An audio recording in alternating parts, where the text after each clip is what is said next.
Os principais eventos e acontecimentos que aparecem em provas sobre a Roma Antiga. Nós temos, como eu disse, o tribuno da plebe. O que significa o tribuno da plebe? Antes da existência desse tribuno, só os patrícios participavam da política. E, gente, o que eu tô falando aqui já caiu praticamente com essas palavras na prova. Só os patrícios participavam da política. E aí nós temos as reivindicações dos plebeus para participar da política romana dentro da república e se cria esse órgão legislativo. Não só isso, mas também foram convocados os decênviros. Gente, já caiu desse jeito. Se convocou os decênviros para escrever as leis. Porque antes as leis eram de forma oral, era pela fala. Então, olha só, pensa comigo. Se as leis eram de forma oral e se os patrícios eram os únicos a participar da política, consequentemente, a lógica de manipulação dessas leis estavam nas mãos dos patrícios. Os patrícios poderiam fazer o que bem entender com essas leis? Poderiam. Não existia nenhum tipo de registro para, de fato, confrontar os patrícios.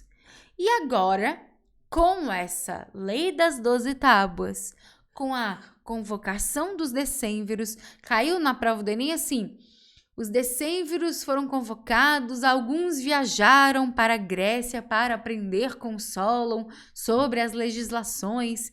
Então, assim, já apareceu em texto, em prova, em questão. Então, nós temos esses decênviros escrevendo o código, escrevendo as leis. Nasce a lei das 12 tábuas, que é justamente esse código de leis romano. Nasce um órgão chamado tribuno da plebe, que tem poder, até mesmo poder de veto em algumas situações no Senado. E tem também a chamada abolição da escravidão por dívida. Como a gente já conversou, eu falei que na antiguidade o processo escravista podia ser por dívida ou por guerra. Quando era por dívida, consequentemente você poderia escravizar um romano escravizando um romano. E é justamente a abolição da escravidão por dívida que proíbe um romano de escravizar um outro romano. Assim como acontece também antes da democracia grega se concretizar, tá? Durante o processo de concretizar a democracia grega, isso também acontece, justamente para evitar que se escravizasse um cidadão grego. Então, tanto na Roma Antiga quanto na Grécia Antiga, esse processo acaba sendo natural, acaba acontecendo justamente para evitar que um romano escravizasse um romano, que um grego escravizasse outro grego. Tá? É claro que eu tô falando nessa linguagem aqui do hoje, né? Romano, grego, mas enfim, vocês entenderam. Bom, outro acontecimento que também já apareceu em prova e que eu já corrigi questão são as chamadas Guerras Púnicas.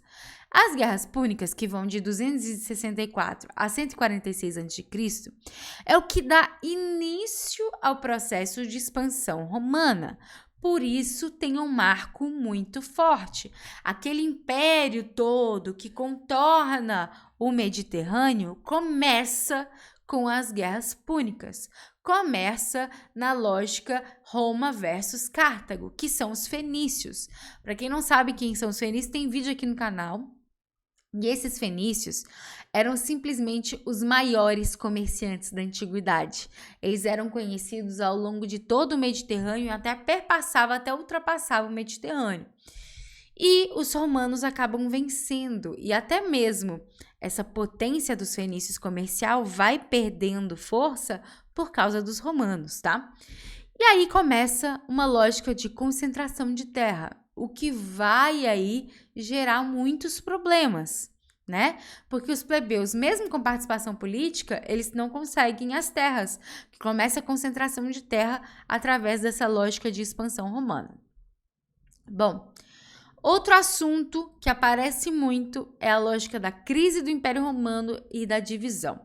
Primeiro, que quanto mais se expande, mais problemas administrativos, mais problemas políticos, mais conflitos militares internos, porque os próprios militares entram em conflito, entram em problemas, tá? E aí nós temos o imperador Diocleciano tentando resolver algumas questões, dividindo o Império Romano em 4, em 293, a chamada Tetrarquia. Não vai ser algo que vai dar certo, que vai ter uma boa resolução. E aí o imperador Teodósio, em 395, vai realizar a divisão mais famosa de todas, que eu vou mostrar para vocês, que é a divisão entre Oriente e Ocidente. O Oriente vai ganhar uma nova capital, que é Constantinopla, por causa do imperador Constantino, e o Ocidente, a capital vai ser Roma, tá? Também nesse mesmo período aí, e contribui para a lógica de crise, vão ser as invasões bárbaras. Dentro das invasões bárbaras existem tanto invasões voltadas para a lógica da guerra, mas toma cuidado que quando se fala invasão bárbara, pode ser simplesmente muitos povos bárbaros morando naquelas regiões, tá? Isso pode acontecer. Isso também é chamado de invasão bárbara, pode ser violenta ou não, tá? E bárbaro, gente, por mais que exista, né, todo um estigma, né, sobre esse nome, é uma pessoa violenta, bruta, não tem nada disso. Bárbaro, para os romanos, eram aqueles que não falavam latim. E acabava ganhando esse termo aí, muitas das vezes as pessoas acabavam transformando esse termo em pejorativo, tá? E problemas, crises escravistas, porque a lógica de expansão não era da mesma forma, consequentemente não tem o mesmo número de escravizados, e toda a base que era escravista em Roma vai gerar problemas, vai gerar crises, e como eu já disse, a hierarquia militar, né? Muitos vão se rebelar contra os próprios generais. Os imperadores, todos eles eram generais romanos, e aí um vai acabar, como eu posso dizer, como é que fala, gente? Sabotando uns aos outros, né? Tem muitos assassinatos nessa época da crise do Império, muitos imperadores são assassinados, então assim, vão ter inúmeros problemas. E por último, mas não menos importante, o cristianismo, que o início acaba se difundindo aí entre as camadas populares, né? A própria história de Cristo tem essa questão, a gente sabe disso, né? Vivendo num país em que a maioria é cristã, a gente acaba sabendo disso. Nós temos essas camadas populares sofrendo inúmeras perseguições por recusarem o politeísmo, por negarem culto ao imperador, e o imperador romano naquela época era praticamente um deus. E aí, a partir de 313, com o Edito de Milão, você começa a ter a liberdade religiosa. E em 380, o imperador Teodósio acaba transformando o cristianismo como uma religião oficial. Consequentemente, aqueles que antes perseguiam passam a ser perseguidos, né? Porque o culto aí politeísta acaba sendo alvo de perseguição, beleza? Bom, aqui, como eu disse, tem um mapa para a gente entender essas guerras púnicas, né? Primeiro que tem mais de uma guerra púnica, né? Por isso, guerras púnicas. Aqui, a gente tem esse de azul, o domínio que era de Cartago e que depois vai ser conquistado pelos romanos. Não só isso, mas ao longo de todo o Mar Mediterrâneo, em torno desse Mar Mediterrâneo todo aqui, vai ser Império Romano, tá? Para vocês terem uma ideia aqui, ó.